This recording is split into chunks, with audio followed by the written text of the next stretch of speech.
नमस्कार. Prime time महाराष्ट्रामध्ये मी सुहास आपल्या सगळ्यांचं स्वागत करतो.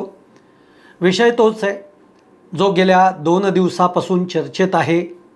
अर्थातच जयंत पाटील आणि मुख्यमंत्र्यांची भेट, त्यावेळेला तिथे उपस्थित असणारे सुनील तटकरे आणि प्रफुल्ल पटेल, ह्या नेमका योगायोग की ठरवून झालं आहे की यामध्ये काही वेगळं राजकारण आहे, हाच विषय आहे. पण ह्यातली एक इनसाईड स्टोरी आहे, ती तुमच्यापर्यंत आणावी, ती तुम्हाला सांगावी, ती तुम्हालाही माहिती असावी म्हणून मी खरं तर हा व्हिडिओ करतो आहे. इंटरेस्टिंग आहे, शेवटपर्यंत व्हिडिओ बघा. कारण इंटरेस्टिंग मी यासाठी म्हटलं की एक लक्षात घ्या, ही सगळी जुळवाजुळव जी आहे ती शरद पवार असतील किंवा सुप्रिया सुळे असतील, हे सगळे दिल्लीच्या पातळीवरनं करत होते. दिल्लीतला भाजपचा एक बडा नेता, जो खरं तर आहे महाराष्ट्रातलाच, पण तो आता दिल्लीमध्ये एका मोठ्या पदावर आहे, पण त्याचं लक्ष महाराष्ट्राकडेच असतं. या नेत्याच्या माध्यमातून या सगळ्या गोष्टी शरद पवार किंवा त्यांची राष्ट्रवादी पार्टी हे घडवून आणते आहे. म्हणजे NDA सोबत जाणार, नाही जाणार, पाठिंबा देणार, नाही देणार, जे काही आहे, ह्या चर्चा त्या व्यक्तीच्या माध्यमातून सुरू आहे. पण मग त्या व्यक्तीच्या माध्यमातून सुरू असताना मुख्यमंत्री देवेंद्र फडणवीसांना हे कसं रुचेल, कसं पटेल, कसं आवडेल, त्यामुळे या गोष्टींना ब्रेक लागला. मग तो ब्रेक कसा लागला, तो ब्रेक का लागला, आणि मग तो ब्रेक लागल्यानंतर मग ही भेट कशी झाली, हे सगळं इंटरेस्टिंगली मी तुम्हाला सांगणार आहे. व्हिडिओ शेवटपर्यंत बघा. आवडला तर लाईक करा, शेअर करा, चॅनल सबस्क्राईब करायला विसरू नका, आणि तुमच्या देखील कमेंट या कमेंट बॉक्समध्ये जरूर टाका. मित्र, गंमत अशी आहे, आपण जयंत पाटील म्हणजे ही भेट वगैरे सगळं बोलूच आपण, पण जयंत पाटलांबद्दल आधी थोडंसं बोलूयात. जयंत पाटील हे खरं तर पहिले व्यक्ती राष्ट्रवादी शरद पवार गटातले की जे भाजपमध्ये यायला त्यावेळेपासून तयार होते, ज्या वेळेला अजितदादा हे पवारांची साथ सोडून महायुतीबरोबर आले. अगदी त्याच्याही आधीपासून जयंत पाटील यांच्या नावाची चर्चा होती. तुम्हाला आठवत असेल की जेव्हा अजितदादा यायचे होते महायुतीमध्ये, त्याच्या आधी अमित शहा हे पश्चिम महाराष्ट्रामध्ये आले होते, आणि त्यावेळेला जयंत पाटलांची आणि त्यांची एका हॉटेलमध्ये गुप्त भेट झाली होती, ज्याचा उल्लेख रोहित पवार वारंवार करतात. लक्षात आलं? पण त्यावेळेला जयंत पाटील हे ठरवत होते जायचं नाही जायचं, पवारांची साथ सोडायची, या सगळ्या द्विधा मनस्थितीमध्ये ते अडकलेले होते. या सगळ्या द्विधा मनस्थितीमध्ये त्यांची पहिली गाडी सुटली, आणि नंतरची गाडी जी आहे ती अजित पवारांनी पकडली. अजित पवार भाजपसोबत आले, आणि मग त्यानंतर जयंत पाटलांची जी गाडी अडकली ती तिथेच अडकली. पण आता मात्र गंमत अशी झालेली आहे की जयंत पाटील असतील किंवा त्यांच्याबरोबरचे काही आमदार असतील राष्ट्रवादी शरद पवार गटातले, ह्या सगळ्यांना आता असं वाटतं आहे की आपण आता सत्तेसोबत जावं, आता विरोधामध्ये बसण्यात काही अर्थ नाही. म्हणजे ती विचारधारा वगैरे, शाहू फुले आंबेडकर, हे आत्ता आपल्याला उपयोगाचं नाही होणार. आता आपल्याला सत्ता पाहिजे, सत्तेतनं आपल्याकडे निधी आला पाहिजे, पैसा पाहिजे, विकास कामं पाहिजेत, तर आपलं सगळं साम्राज्य टिकणार आहे, याची जाणीव आता या मंडळींना झालेली आहे. आणि त्याच वेळेला जयंत पाटील यांनी आपल्या आमदारांच्या बरोबर, त्यांचे एकूण आमदार किती आहेत, 10 आमदार आहेत, तर त्या 10 आमदारांच्या बरोबर 10 नाही, त्यातले एक आले नाहीत त्यांच्या बैठकीला. ते आमदार म्हणजे रोहित पवार. रोहित पवार सध्या त्यांनी त्यांची भूमिका अगदी स्पष्ट केलेली आहे की काहीही झालं तरी आपण भाजपबरोबर जाणार नाही, आणि ते स्पष्ट आहे. म्हणजे उद्या काका जरी, आजोबा जरी आपले भाजपबरोबर गेले, म्हणजे शरद पवार जरी गेले, तरी आपण जायचं नाही, ही भूमिका रोहित पवारांनी क्लिअर केलेली आहे. त्या आमदारांच्या बैठकीला 9 आमदार म्हणजे जयंत पाटलांच्या समवेत 9 आमदार एकूण उपस्थित होते, आणि त्यावेळेला 9च्या 9 आमदार हे इतके पॉझिटिव्ह आहेत भाजपबरोबर जाण्यामध्ये की त्यांनी सांगितलं काही झालं तरी भाजपबरोबर आपण सत्तेत जायचं. पवार काय म्हणतील, पवार हो म्हणतात, नाही म्हणतात, आत्ता या गोष्टीकडे या आमदारांना नाही बघायचं. आता त्यांना सत्तेबरोबरच जायचं आहे. आणि मग जयंत पाटलांनी, शरद पवारांनी ही गोष्ट कानी घातली. त्याच्यानंतर मग सुप्रिया सुळे आहेत, आणि मग तो सगळा प्रयोग सुरू झाला. तो प्रयोग काय सुरू झाला, तिकडे खासदारही अस्वस्थ आहेत. आता त्याच्यानंतर जे काही डिलिमिटेशनचं विधेयक येणार आहे, महिला हक्क विधेयक येणार आहे, यासाठी आता केंद्र सरकारला खासदारांची गरज आहे म्हणून TMC फोडली, म्हणजे तृणमूल काँग्रेस फुटलं, त्याचे 20 खासदार त्यांनी घेतले, ते नवीन पक्षामध्ये घेतले, म्हणजे भाजपकडे आले. ते इकडनं उद्धव ठाकरेंचे 6 खासदार आलेले आहेत. असं सगळं आता फोडाफोडी सुरू आहे. मग शरद पवारांचे खासदार आता फुटणार, ही चर्चा सुरू झाली आहे.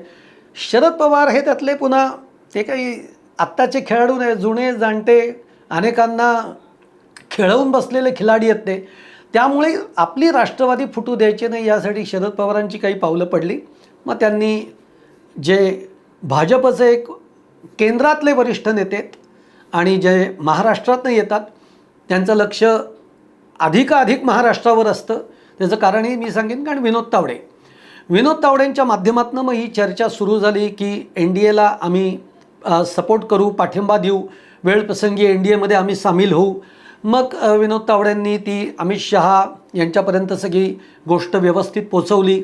मग त्या चर्चा त्या पातळीवर सुरू झाल्या. आता विनोद तावडेंच्या बरोबर जेव्हा या चर्चा सुरू होतात तेव्हा महाराष्ट्रामध्ये मुख्यमंत्री देवेंद्र फडणवीसांच्या बरोबर याची काही चर्चा नाही.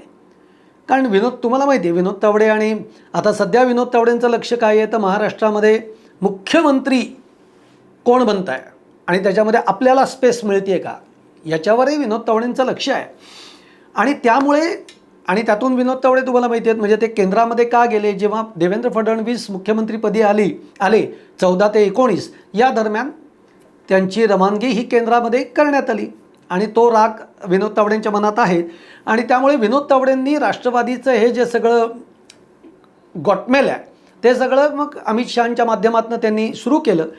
इकडे देवेंद्र फडणवीस त्यानंतर दिल्लीमध्ये गेले आणि दिल्लीमध्ये अमित शहांची भेट झाल्यानंतर बाहेर आल्यावर पत्रकारांशी बोलताना त्यांनी एक महत्त्वाचं विधान केलं की म्हणजे पत्रकारांना विचारलं की राष्ट्रवादीसुद्धा NDAमध्ये सामील होती आहे, ती पाठिंबा देते आहे. त्यावर देवेंद्र फडणवीस म्हणाले की भाजपमध्ये आता जागा नाही आहे, भाजपमध्ये आता जरी कोणाला यायची इच्छा असली तरी भाजपमध्ये जागा नाही आहे.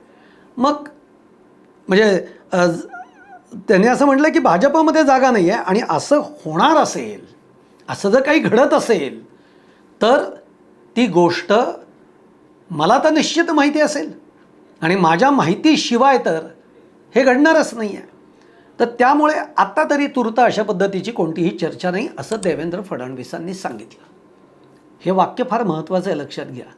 ते कोणासाठी आहे, काय आहे, ते कोणाला लागू आहे, हे सगळं राजकारणामध्ये मग ओळखणारी मंडळी आहेत त्यांनी ते ओळखलं. आणि त्याचबरोबर याच देवेंद्र फडणवीसांनी एका वाहिनीला मुलाखत दिली होती. त्या मुलाखतीमध्ये देवेंद्र फडणवीस असे म्हणाले होते की म्हणजे ते अर्थात त्यावेळेला एकनाथ शिंदेंच्या बाबतीमध्ये होतं, पण ते नुसतं एकनाथ शिंदेंच्या बाबतीमध्येही नव्हतं. ते अनेकांना म्हणजे बोल लागतील अशा पद्धतीने होतं. मग ते अर्थात सुनेत्रा पवारांसाठी असेल किंवा असे पडद्यामागनं काही हालचाल करणारे असतील त्यांच्यासाठी असतील.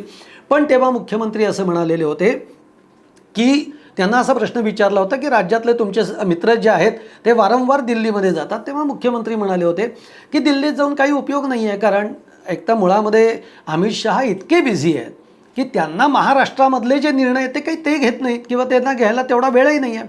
महाराष्ट्रातले निर्णय हे महाराष्ट्रातच होतात आणि महाराष्ट्रातच होणार आहेत. म्हणजेच काय, तरी महाराष्ट्रातले निर्णय मुख्यमंत्री म्हणून मीच घेणार आहे, हा एक प्रकारे एकनाथ शिंदेंना सांगण्याचा प्रकार होता. आणि जसं आपण म्हणतो लेकी बोले सुने लागे, त्याचप्रमाणे सुनेत्राताई असतील किंवा पडद्यामागनं काही वेगळ्या हालचाली कोणी करत असतील तर त्यांच्यासाठी असतील, असं मुख्यमंत्री त्यावेळेला विधान त्यांनी केलं होतं.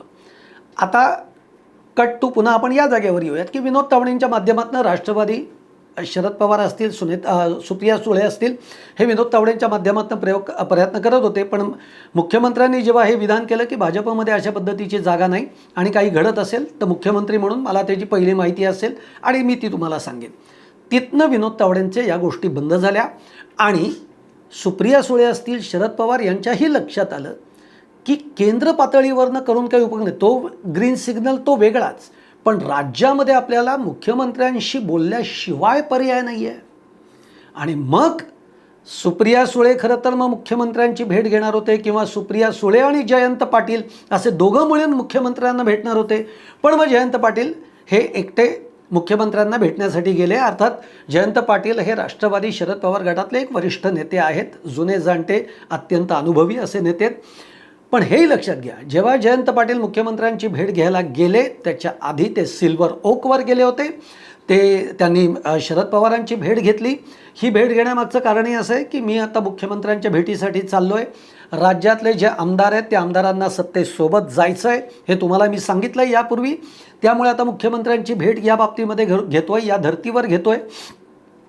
आणि तर एकतर त्यांचा मार्गदर्शन घेण्यासाठी ते गेले आणि दुसरी गोष्ट त्यांच्या कानावर घालण्यासाठी गेले की मी जातोय तिकडे.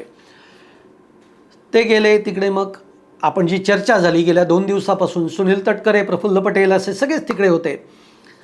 मुद्दा असा आहे की या विषयावर म्हणजे इनसाईड स्टोरी मी ही दिली की मुख्यमंत्र्यांच्या शिवाय, देवेंद्र फडणवीसांच्या शिवाय राज्यातलं राजकारण किंवा राज्यातले निर्णय किंवा कोणाला कुठे यायचं आहे, कोणाला कुठल्या पक्षाबरोबर जायचं आहे याचे निर्णय हे मुख्यमंत्र्यांशिवाय घेता येणार नाहीत. हा एक संदेश देवेंद्र फडणवीसांनी दिला. त्याच्यानंतर जयंत पाटील त्यांच्या भेटीला गेलेले आहेत. या भेटीमध्ये एकच आहे, फॉर्म्युला एकच आहे. कुठला? उद्धव ठाकरेंचे खासदार फुटले, ते कुठे गेले? ते एकनाथ शिंदेंच्या बरोबर गेले. मग आता जर का राष्ट्रवादीचे खासदार म्हणजे शरद पवार गटातले खासदार जर इंटरेस्टेड असतील तर त्यांनी काय करायला पाहिजे? एक तर ते स्वतंत्र वेगळा गट करतील, तो गट म्हणून पाठिंबा देतील.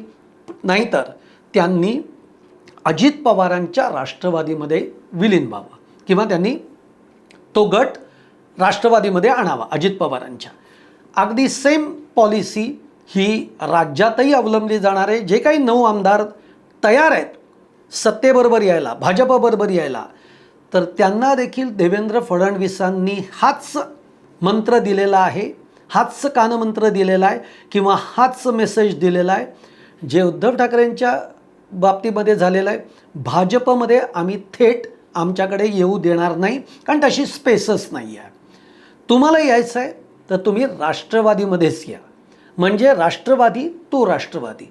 आणि तुम्हाला म्हणून आठवत असेल तर देवेंद्र फडणवीस असं म्हणाले अजित पवारांच्या नंतर की आम्ही राष्ट्रवादीतली कुठलीही माणसं ही फोडाफोड करणार नाही किंवा आमच्याकडे आम्ही फोडून घेणार नाही. आणि तेच सूत्र देवेंद्र फडणवीसांनी जयंत पाटलांना सांगितलं आहे. आता निर्णय जो आहे तो राष्ट्रवादी शरद पवार गटाचा आहे.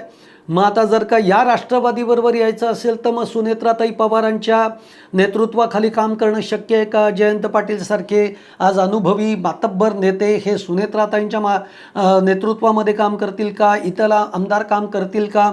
मग हे गणित कसं बसवायचं? आता हे जवळपास फिक्स्ड आहे की सत्तेबरोबर जायचं आहे, फक्त आता गणित कसं बसवायचं हा चर्चेचा विषय राहिला आहे. मुख्यमंत्र्यांनी स्टेटअवे सांगून टाकलेलं आहे की तुम्हाला यायचं आहे तर वेगळा गट तरी तुम्ही तयार करा, तो गट स्वतंत्र राहील आणि तो पाठिंबा देईल. अदरवाईज तुम्ही राष्ट्रवादीमध्ये जा, भाजपमध्ये आता तुम्हाला येता येणार नाही. त्यामुळे आता हा बॉल सगळा आहे राष्ट्रवादी शरद पवार गटाच्या कोर्टामध्ये. येत्या काही दिवसामध्ये 2 ते 3 दिवसामध्ये याबाबतचा निर्णय होईल. सुप्रिया सुळेंनी पत्रकार परिषदेमध्ये सांगितलं आहे 50%चा जर का फॉर्म्युला या डिलिमिटेशनच्या बाबतीतला 50%चा फॉर्म्युला हा जर का केंद्राने मान्य केला, सरकारने मान्य केला तर आमचा पाठिंबा सरकारला निश्चित आहे. याचा अर्थ असा आहे, याचा अर्थ आता राष्ट्रवादी ही NDA सोबत जायला तयार झालेली आहे. फक्त आता जायचं कसं? सामील व्हायचं, बाहेरनं पाठिंबा द्यायचा, आमदार फुटणार आहेत त्यांचा गट तयार होणार आहे का? खासदारांचा गट तयार होणार आहे का? त्याची काय मोडस ऑपरेंडी कशी असेल हे ठरवण्याचं आता सगळी चर्चा राष्ट्रवादीमध्ये सुरू आहे. ती येत्या 2-4 दिवसामध्ये आपल्याला त्याचं काय होतं आहे हे समोर येईल. पण मी इनसाईड स्टोरी काय सांगितली तर ही अशी तिघांची भेट नाही आहे. तर या भेटीमागे या राज्यातले निर्णय राज्यात होत असतात आणि ते मुख्यमंत्र्यांच्या शिवाय होणार नाही हा जो संदेश गेला तिथनं शरद पवारांनाही कळून चुकलं, सुप्रियाताईंनाही कळून चुकलं आणि म्हणून त्यांनी जयंत पाटलांना तिकडे पाठवलं. आता पुढे काय होतं आहे 2-4 दिवसात येणाऱ्या अगदी खूप झालं तर आठवड्याभरामध्ये सगळं चित्र स्पष्ट होईल की NDA शरद पवारांची NCP ही नेमकी काय निर्णय घेते हे आपल्याला कळेलच.